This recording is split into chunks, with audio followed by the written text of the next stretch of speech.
fake charisma, you can fake competence, but you can't fake a deposition transcript. This is the story of Malcolm Drew, a corporate trainer with a gift for optics, a vacuum for substance, and how his web of performative bluster collapsed under the weight of a single lawsuit he never saw coming. Malcolm made his name in compliance training, of all things. Not the exciting kind, think ethics seminars, anti-harassment modules, and quote, how not to violate federal regulations, PowerPoints. But he had flair. He didn't teach. He performed.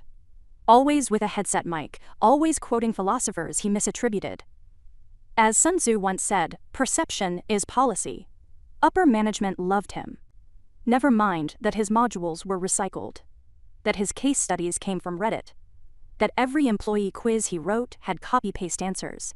He got results on paper, so he got raises. Then clients. Then a keynote spot at the Midwest Regulatory Ethics Summit. Until the Randolph case. Randolph Aerospace was one of Malcolm's newer clients, a defense-adjacent firm with a spotless record and a sensitive contract pending. Malcolm trained their HR and middle managers, spoke about empathy-aligned accountability, and made them act out harassment scenarios with role-play scripts. 1 month later, Randolph was sued. A female engineer, Maya Cheng, filed a gender discrimination and retaliation suit.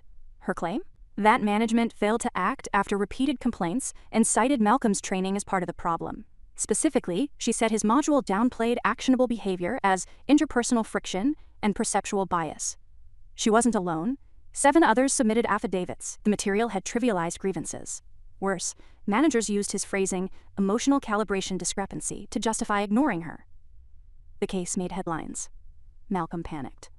Claimed his sessions were adapted by internal teams, that he provided only frameworks. That was a mistake.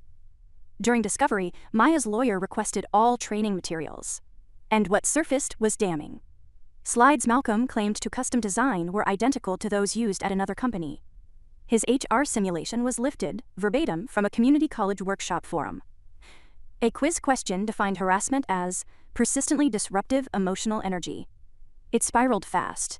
Other clients reviewed his materials. 3 firms filed internal reviews. 1 found he never submitted original source documentation. Another discovered a forged certification.